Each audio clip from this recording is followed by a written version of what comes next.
Friends, आपका YouTube channel all exam competition knowledge boy में आपका स्वागत है। हम आज कराने वाले हैं आपको हरियाणा के प्रीवियस ईयर क्वेश्चन। ठीक है फ्रेंड्स, जितने भी पिछले एग्जाम में पूछे गए हैं फ्रेंड्स, सभी के लिए ये क्लास आपके लिए लाभदायक होने वाली है। अगर आपने हमारे यूट्यूब चैनल को सब्सक्राइब नहीं किया है तो चैनल को सब्सक्राइब कीजिए और वीडियो को ज़्यादा से ज़्यादा शेयर करना ना भूलें। चलिए फ्रेंड्स, बिना टाइम वेस्ट किए हम शुरुआत करते हैं पहले प्रश्न से। और हिंदी और इंग्लिश में दोनों मीडियम क्वेश्चन लिख रहे हैं फ्रेंड्स आपके। पहला प्रश्न है आपके सामने, राष्ट्रीय शहरी स्वास्थ्य मिशन NUHM का उद्देश्य किसकी स्वास्थ्य आवश्यकता की पूर्ति है भाई? तो यह है भाई शहरी गरीब। तो बी राइट आंसर हो जाएगा शहरी गरीब। अगला प्रश्न देख लीजिए, अर्थशास्त्र का 2017 नोबेल पुरस्कार किसने जीता? तो रिचर्ड थैलर ने जीता था। ए राइट आंसर हो जाएगा, रिचर्ड थैलर ने जीता था भाई। चलिए खटाखट क्वेश्चन को कराएंगे फ्रेंड। सारे प्रीवियस ईयर क्वेश्चन में आए हुए हैं भाई। 12वीं पंचवर्षीय योजना की अवधि थी 2012 से और 2017 तक। ठीक है, तो ये सिरा 3 राइट आंसर हो जाएगा इसका, 3 का 2012 से 2017। चलिए अगले प्रश्न पर देख ले हैं। अगला प्रश्न देख लीजिए, दास कैपिटल्स किससे संबंधित है? तो कार्ल मार्क्स से संबंधित है भाई। तो राइट हो जाएगा कार्ल मार्क्स से। चलिए यह इसका राइट आंसर बताना है आपको। जनसंख्या का सिद्धांत निम्न में से किस अर्थशास्त्री ने दिया था भाई? किसने दिया था? जनसंख्या का जो सिद्धांत है वो किस अर्थशास्त्री ने दिया था? रॉबर्ट माल्थस ने दिया था भाई, रॉबर्ट माल्थस ने। चलिए अगला प्रश्न, सीमांत उपयोगिता सिद्धांत किसके साथ जुड़ा हुआ है? तो गणनावाचक उपागम के साथ जुड़ा हुआ है फ्रेंड्स। चलिए खटाखट क्वेश्चन कराएंगे, इसमें रीजनिंग भी होगी, आपके सारे सब्जेक्ट हो। ये रहा आपके सामने तीसरा क्वेश्चन, चौथा क्वेश्चन। भारत में सार्वजनिक क्षेत्र के लिए कौन सी 2 श्रेणियाँ आरक्षित हैं भाई? भारत में सार्वजनिक क्षेत्र के लिए कौन सी 2 श्रेणियाँ आरक्षित हैं? तो रेलवे और आपका हो जाएगा और परमाणु ऊर्जा, ये 2 हो जाएंगे आपके। ठीक है, तो इसका राइट आंसर हो जाएगा 4। चलिए अगले प्रश्न पर, भारत में किस वर्ग में समाज को दास प्रणाली में बांटा गया था? तो ये गुलाम, मालिक और स्वतंत्र व्यक्ति सभी में बांटा गया है भाई। ठीक है, सभी में। चलिए अगला प्रश्न, चलिए ये रहा आपके सामने। कार्ल मार्क्स के अनुसार पूंजीवादी प्रणाली में उत्पादक संसाधनों पर स्वामित्व का अधिकार किसे है? तो पूंजी के मालिक को है भाई, पूंजी के मालिक को। ठीक है, तो चलिए इसका थोड़ा सा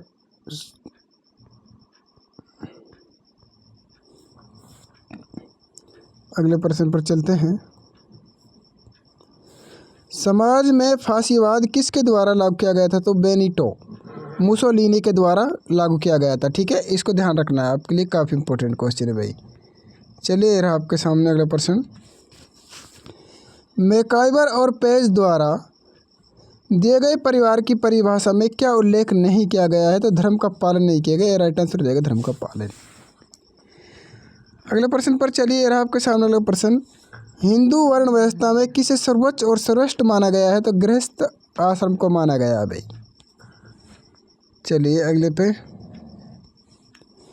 2011 में भारत की कुल जनसंख्या में जनजातीय जनसंख्या का प्रतिशत क्या है? तो 8.61% है भाई। ठीक है, तो ये हो जाएगा आपका 61%। चलिए अगले प्रश्न पर चलते हैं।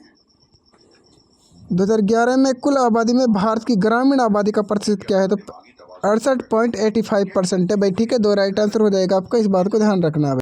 अगले प्रश्न पर चलिए, किसने कहा था कि सभी व्यवहारिक उद्देश्यों के लिए आदिवासी हिंदू हैं? वेरियर एल्विन ने कहा था भाई। ठीक है, चलिए अगले प्रश्न पर, यह रहा आपके सामने अगला प्रश्न, आदिवासी क्षेत्र उप योजना शुरू की गई वर्ष खालिस्तान में 1976 में शुरू की गई थी। तो 1976 में, इस बात को ध्यान रखना है भाई। आगे देखिए फ्रेंड्स, विशेष घटना योजना SCP को 1976 में भारत सरकार द्वारा खालिस्तान के कल्याण के लिए शुरू किया गया था। तो अनुसूचित जाति के लिए किया गया था, अनुसूचित जाति। अगला प्रश्न, भारतीय संविधान की कौन सी अनुसूची आदिवासी क्षेत्रों के लिए प्रावधान करती है? तो 5 और 6 करती है भाई, 5 और 6 करती है आदिवासियों के लिए, ठीक है, प्रावधान करती है जो। चलिए अगले प्रश्न पर चलते हैं। सारे प्रीवियस ईयर क्वेश्चन है फ्रेंड्स, हमने एक भी क्वेश्चन अपने पास से नहीं बढ़ा, सारे प्रीवियस ईयर है जो एग्जाम पूछे गए हैं।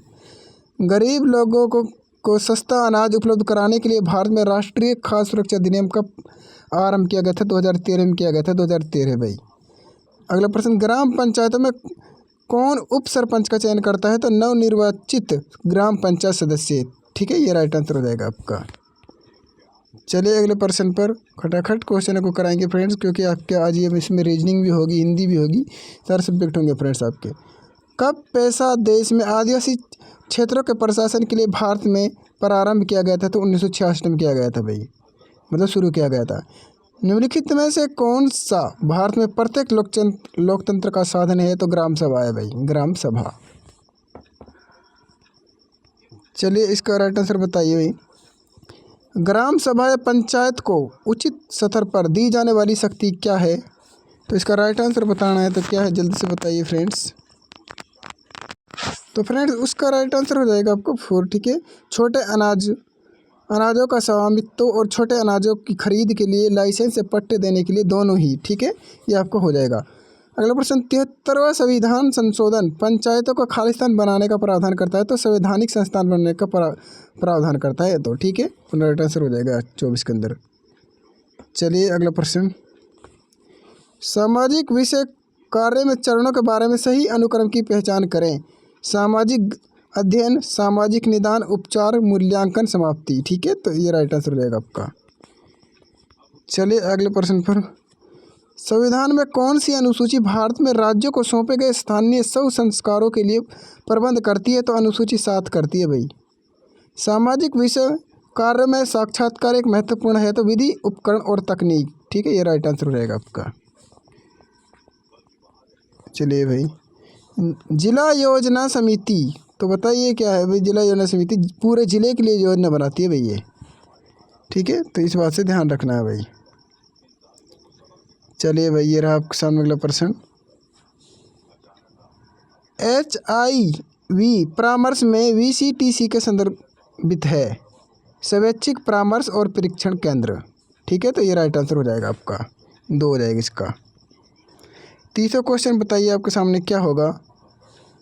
कौन सी रिपोर्ट ने धारणीय विकास की अवधारणा को दिया? तो ब्रंटलैंड रिपोर्ट ने भाई, ब्रंटलैंड रिपोर्ट ने दिया था भाई। 20वीं शताब्दी में पहली बार किसने नागरिक समाज का दार्शनिक विश्लेषण किया? तो एंटोनिया ग्राम्सी ने किया था भाई। चलिए अगले प्रश्न पर, इसको बताइए, निम्नलिखित में से कौन सी केस वर्क की तकनीक नहीं है? तो लोभी प्रचार नहीं है भाई, लोभी प्रचार नहीं है। चलिए अगला प्रश्न, नागरिक समाज की बुनियादी विशेषता क्या है? तो ये सभी हैं भाई, ठीक है, तो इसका राइट आंसर हो जाएगा सभी। चलिए अगला प्रश्न पर, क्योटो प्रोटोकॉल खालिस्तान के साथ संबंधित था? जलवायु परिवर्तन, ठीक है, तो ये राइट आंसर हो जाएगा आपका, जलवायु परिवर्तन। संचार की प्रक्रिया को अनुक्रम में व्यवस्थित करें। एनकोडिंग, चैनल और प्राप्तकर्ता डिकोडिंग, ठीक है, ये इस तरह से हो जाएगा भाई, तो इसका 1 राइट आंसर हो जाएगा। अगला प्रश्न, ऑटो रैंक द्वारा विकसित चिकित्सा को कहा जाता है? तो व्हील थेरेपी कहते हैं, व्हील थेरेपी, ठीक है। तो चलिए अगले प्रश्न पर, सारे प्रीवियस ईयर क्वेश्चन है फ्रेंड, काफ़ी इंपॉर्टेंट है, यहाँ से 1-2 क्वेश्चन आपको जरूर देखने को मिलेंगे आगामी एग्जामों में। अगला प्रश्न, कब से सूचना का अधिकार अधिनियम भारत में लागू किया जा रहा था? तो 12/10/2005, ठीक है, तो 2 राइट आंसर रहेगा, 12/10/2005। अगला प्रश्न बताइए, ये रहा आपके सामने, केस अध्ययन का उद्देश्य है भाई इकाई की संरचना को संपूर्ण के रूप में लाना भाई, इस तरह से ध्यान रखना है भाई। सामाजिक लेखा परीक्षक का क्या लाभ है भाई? सामाजिक लेखा परीक्षक का क्या लाभ है? तो ये सभी हो जाएगा फिर फ्रेंड्स, तो 4 हो जाएगा राइट आंसर। अगला प्रश्न, इसका राइट आंसर बताना है आपको। मेरी रिचमोंड की सामाजिक निदान को खालिस्तान की पहली पुस्तक माना जाता है, तो वह माना जाता है सोशल केस वर्क को माना जाता है। ठीक है, तो ये राइट आंसर हो जाएगा आपका इसका। चलिए अगले प्रश्न पर। किसी दूसरे व्यक्ति के जूते में अपने को डालकर उसकी बोधात्मक दुनिया को समझना क्या है? तो समानुभूति है भाई। ठीक है, समानुभूति, इस बात को ध्यान रखना है। अगला प्रश्न ये रहा आपके सामने। ठीक है फ्रेंड, खटाखट क्वेश्चन करा रहे हैं मैं आपके लिए। नागरिक चार्टर में क्या शामिल है? तो ये राइट आंसर हो जाएगा आपको 1। ठीक है, प्रासंगिक कार्यालय का नाम, फीस का विवरण, प्रस्तुत किए जाने वाले दस्तावेज। चलिए अगले प्रश्न पर चलते हैं। ये रहा आपके सामने अगला प्रश्न।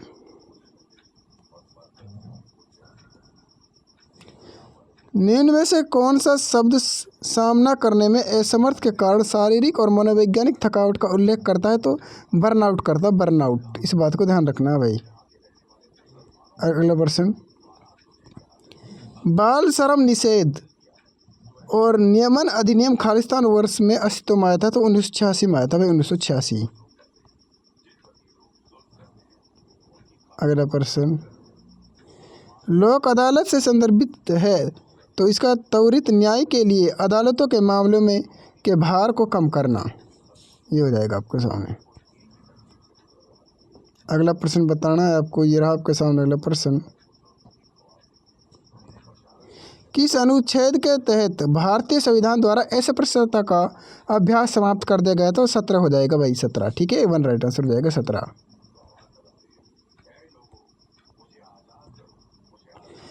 चैरिटी ऑर्गेनाइजेशन सोसाइटी COS संयुक्त राज्य अमेरिका में वर्ष खालिस्तान में स्थापित हुआ था? तो 1877 में हुआ था भाई, 1877 में। 2 राइट आंसर हो जाएगा आपको 47 का। 48 क्वेश्चन का राइट आंसर बताना है आपको। डिनोटिफाइड जनजातियां हैं, तो पूरे अपराधी जनजातियां हैं भाई, ये 1 राइट आंसर हो जाएगा आपका। चलिए 49वां क्वेश्चन ये रहा आपके सामने। कौन सा प्रायोगिक डिजाइन का सिद्धांत नहीं है? सार्वभौमिकरण और सामान्यीकरण, तो ये 2 राइट आंसर हो जाएगा इसका। अगला प्रश्न। निम्नलिखित में से कौन सा ESI लाभ का हिस्सा नहीं है? तो सीमांत लाभ और बोनस नहीं है भाई। चलिए 51वां क्वेश्चन इसका बताना है भाई।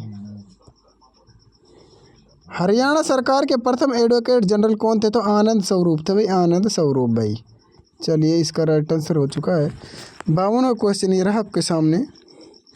इसका बताइए। देशी रियासतों में लोगों के संगठनों द्वारा चले राष्ट्रीय उद्यान में को क्या कहते थे? प्रजामंडल आंदोलन कहते थे भाई, प्रजामंडल आंदोलन। चलिए अगला प्रश्न पर। आदि बद्री का संबंध किस पवित्र नदी से? तो सरस्वती से है भाई, सरस्वती से।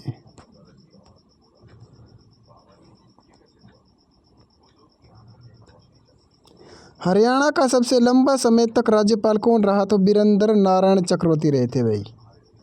ठीक है, तो इस बात को ध्यान रखना भाई। अगला प्रश्न। अर्जुन पुरस्कार विजेता विनेश फोगाट किस खेल से संबंधित है? तो कुश्ती से है भाई, कुश्ती से।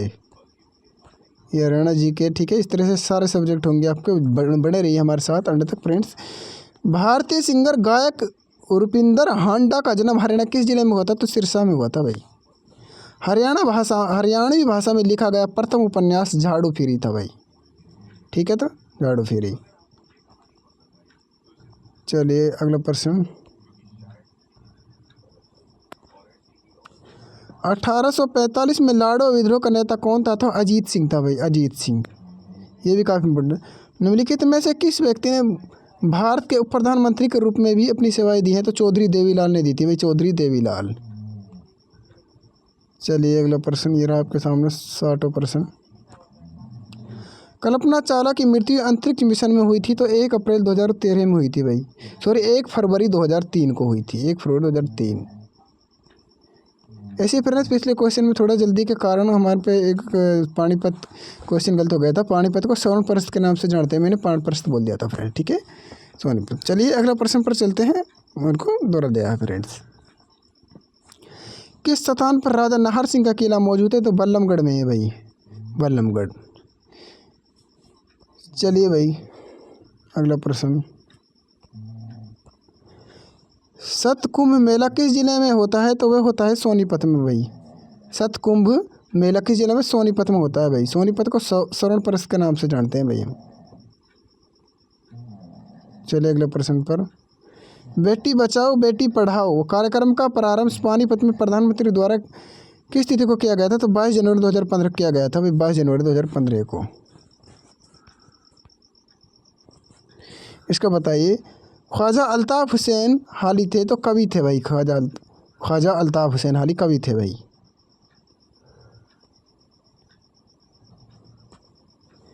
राष्ट्रीय राजमार्ग नंबर 10 निम्नलिखित में से हरियाणा के सभी जिलों में से निकलता है सिवाय भिवानी के भाई। ठीक है, हिसार से भी निकलता है, सिरसा हिसार और रोहतक इनसे भी निकलता है, लेकिन भिवानी से नहीं निकलता है भाई। हरियाणा सरकार में कानून और वैधानिक मंत्रालय किसे सौंपा गया है भाई? तो ये बताना है किसे सौंपा गया है, तो जल्द से बताइए।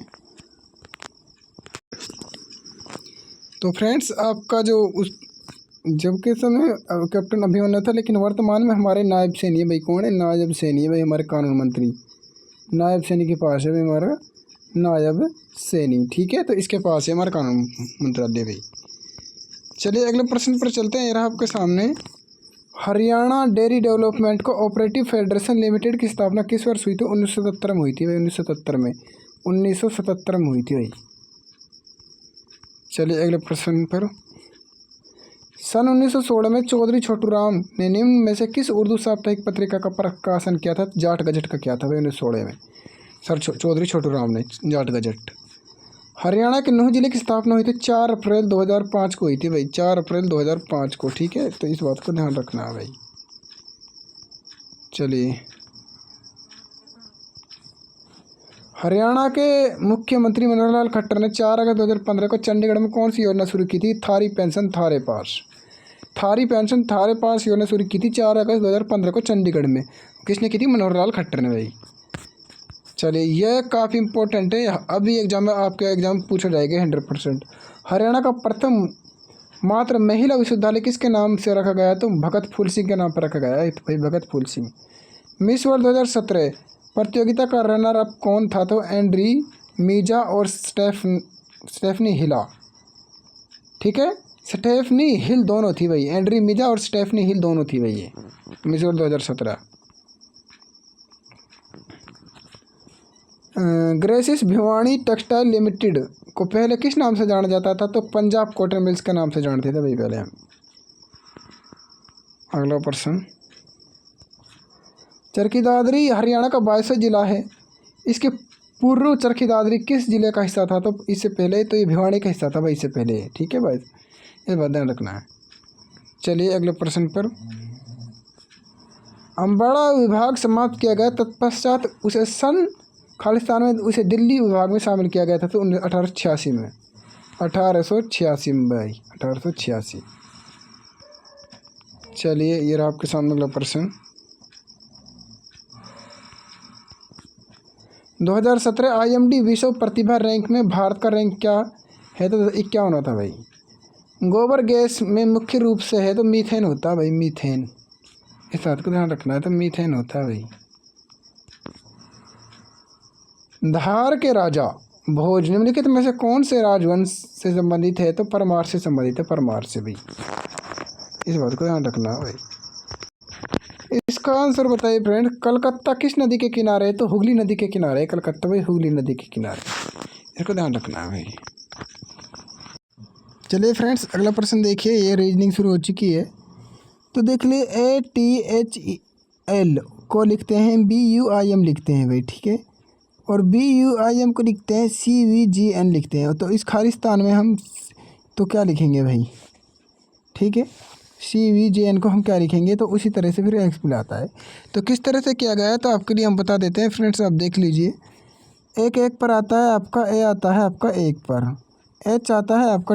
देखिए यहाँ पर से उबलत लेते हैं, थोड़ा आपको दिख रहा नहीं है। चलिए भाई,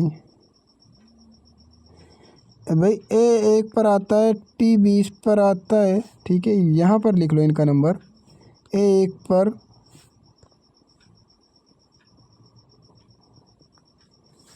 और T20 पर आता है आपका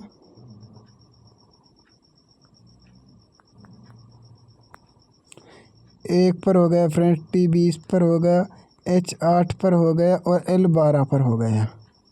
अब इस तरह से हम इनका नंबर लिखेंगे। B के एक पर आता है 2 पर, U के एक पर 21 पर। इनका नंबर ध्यान रखो आप बस, ठीक है फ्रेंड्स। अगर आपने हमारी क्लास को इसमें नहीं देखा तो आप एक हमारी क्लास डाल रखी है इसी टाइप पर, कोडिंग डिकोडिंग पर, बिल्कुल आसान तरीके से आपको बिल्कुल समझ में आ जाएगा। I 9 पर आता है, इसको हम लिख देंगे। वो किस तरह से हम याद करते हैं वो भी हमने बता रखा है उसमें। M आता है आपका 13 पर, 13 लिख देंगे। कितना प्लस, 1 प्लस हो रहा, 1 में कितना प्लस हो रहा भाई फ्रेंड्स, ये बताना है आपको।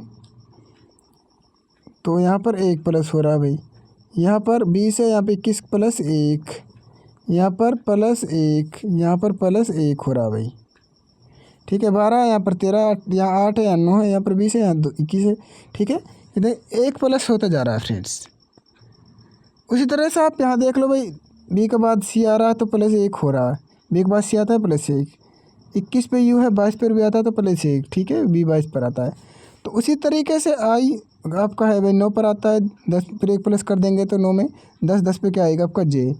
M 13 पर आता है, 13 में 1 जोड़ देंगे तो ये यहाँ पर 14 हो जाएगा, 14 पर आता है N।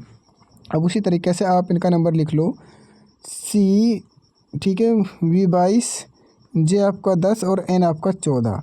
प्लस 1 कर देंगे तो आपका 4, प्लस 1 कर दो 23, प्लस 1 कर दो 11 और प्लस 1 कर दो 12।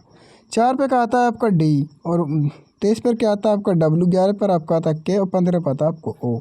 तीसरा राइट आंसर हो जाएगा आपका इसका, ठीक है। तो ये राइट आंसर हो जाएगा आपको, मुझे विश्वास है आपको समझ आया होगा फ्रेंड्स। चलिए इनको आप समझिए, इसको हम आपको बिल्कुल बेसिक तरीके से समझाने की कोशिश करेंगे फ्रेंड्स, ठीक है। आप भी समझने की कोशिश करें फ्रेंड। देखिए जिस तरीके से हम A को 1 लिखते हैं और E को 5 लिखते हैं, आप यहीं पर समझ गए होंगे। A 1 पर आता है, E 5 पर आता है। इसी तरह आगे हम रेन को 42 लिखते हैं तो आप इनका नंबर जोड़ लीजिए, 42 आ जाएगा। अब ट्रेंस को हम किस तरह से लिखेंगे, T के 1 पर आता है आपका 20 पर, प्लस R 18 पर आता है, प्लस A 1 पर आता है, प्लस I कित पर 9 पर आता है और N 14 पर आता है और S 19 पर आता है। इनको जोड़ लीजिए फ्रेंड्स, ये टोटल नंबर हो जाएंगे आपके 81, ठीक है। तो ए राइट आंसर हो जाएगा आपका 81। इस तरह से आपको ध्यान रखना है, मुझे विश्वास है आपको समझ आया होगा। तो फ्रेंड्स इसका राइट आंसर बताइए, दिए हुए शब्दों को अर्थपूर्ण क्रम में रखिए भाई। देखिए सबसे पहले क्या है, आप क्या करेंगे, सबसे पहले आगमन करेंगे, मतलब किसी भी आप जाएंगे, ठीक है। पहले आप 2 को लेंगे फ्रेंड्स, किसको लेंगे, 2 पर आ जाएंगे। तो सबसे पहले आप मतलब किसी पर आगमन करेंगे, आएंगे या जाएंगे, ठीक है। तो फिर वहाँ पर आप क्या करेंगे, फिर परिचय देंगे फ्रेंड्स। फिर क्या आ जाएगा, पहले 2 फिर 5, फिर परिचय देंगे। फिर क्या करेंगे, आप वहाँ पर प्रस्तुति होंगे, ठीक है। तो यहाँ पर 4 कर देंगे और फिर आप यहाँ पर चर्चा करेंगे, चर्चा आपका 3 पर हो जाएगा। और फिर आपकी जब चर्चा करेंगे, ठीक है, आपकी चर्चा होगी तो वहाँ पर चर्चा फिर आपको क्या है, सिफारिश होगी, ठीक है। तो इस तरह से 1 देख लो किस ऑप्शन में, 2 5 4 3 1, तो इसमें हो जाएगा 2 राइट आंसर, ठीक है। तो इस तरह से आपको ध्यान रखना है फ्रेंड्स। ये क्वेश्चन बिल्कुल आसान है फ्रेंड्स, आपको कोई ज़रूरत लेने की नहीं। यहाँ पर बताना आपको एवरेज का क्वेश्चन है और इसकी औसत बतानी है आपको। बताइए फ्रेंड्स, तो क्या करेंगे, आपको कुछ नहीं करना है फ्रेंड्स, 1 और 15, ठीक है। तो इस तरह से जोड़ना है फ्रेंड्स। देखिए तो किस तरह से होता है, n + 1 बटा 2, ठीक है, यही होता है इसका। लेकिन आप कैसे करना, फर्स्ट संख्या और प्लस में लास्ट संख्या, +1 और लास्ट में 1 है 15 और बटा 2, 1 और 15 कितना हो जाएगा, 16, 16 बटा 2, काट दो इसको 8, तो ये ही इसका राइट आंसर हो जाएगा 8, ठीक है। इस तरह से ले लेना है। औसत का ये बिल्कुल आसान तरीका है आपके लिए।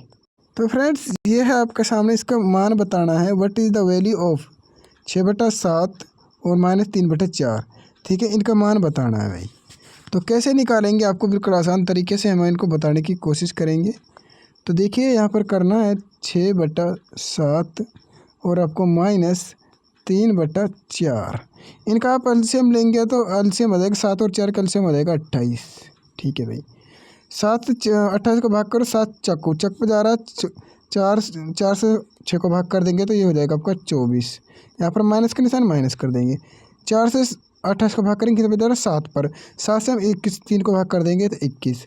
कितना का अंतर, 24 में से 21 गया तो कितना हो जाएगा 3। 3/28। क्या ये कट रहा 28? नहीं कट रहा, तो यही इसका राइट आंसर हो जाएगा। 3/28 3 इसका राइट आंसर हो जाएगा।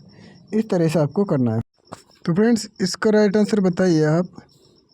रिफ्लेक्स आर्क का एकीकरण केंद्र है तो मेरु रज्जु हो जाएगा आपका, मेरु रज्जु। ठीक है, मेरु रज्जु हो जाएगा। इसका बताइए आंखों में प्रवेश करने वाली प्रकाश की मात्रा को खालिस्तान द्वारा नियंत्रित किया जाता है तो रेटिना पर किया जाता है भाई। ठीक है, रेटिना, इस बात को ध्यान रखना है, रेटिना हो जाएगा।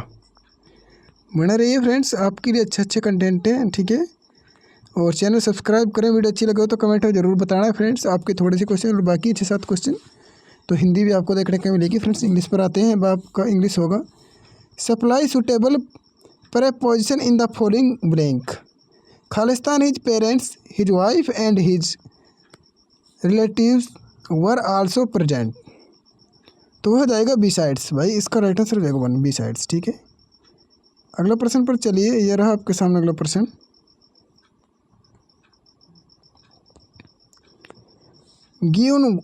Give one word substitute for the following expressions.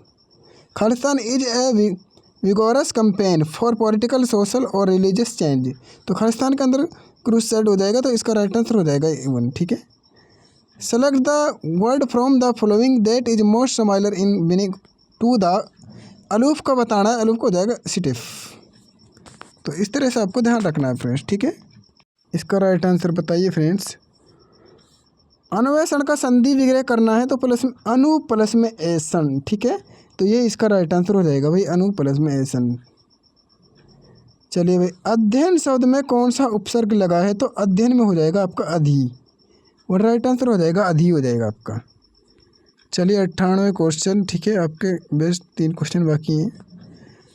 निम्न में से कौन सा दिग्गु समास का उदाहरण नहीं है? त्रिनेत्र नहीं है, मतलब नहीं आपका त्रिफला भी है, त्रिमूर्ति है, त्रिभुवन भी है। ठीक है, लेकिन 4 नहीं है इसमें। अगला क्वेश्चन, निम्न में से किस शब्द की वर्तनी सही है तो वाल्मीकि की सही है भाई, वाल्मीकि। ठीक है, तो वाल्मीकि सही हो जाएगा आपका। अंतिम प्रश्न ये रहा आपके सामने। निम्न में से किस मुहावरे का अर्थ होता है कि डर कर भाग जाना, दुम दबाकर भागना? तो 1 हो जाएगा फ्रेंड्स। तो फ्रेंड्स वीडियो आपकी कैसी लगी? आपके 100 क्वेश्चन हमने आज कराए फ्रेंड्स। सारे क्वेश्चन ऐसे ही क्वेश्चन पाने के लिए हमारे साथ बने रहिए और चैनल सब्सक्राइब करके जाना। वीडियो को ज़्यादा से ज़्यादा शेयर करना ना भूलें फ्रेंड्स। ठीक है, और कमेंट में ज़रूर बताना वीडियो कैसी लग रही है फ्रेंड्स। तो आपके लिए सारे प्रीवियस ईयर क्वेश्चन थे, और आप चाहें तो बोर्ड पर आपको बिल्कुल डिटेल के साथ पढ़ना चाहते हैं तो आप कमेंट में ज़रूर बता सकते हैं फ्रेंड्स हमसे। ठीक है, और किस सब्जेक्ट को पढ़ना चाहते हैं वही सब्जेक्ट आपके लिए लाया जाएगा फ्रेंड्स। तो जब तक के लिए मिलते हैं अगली वीडियो में। धन्यवाद फ्रेंड्स।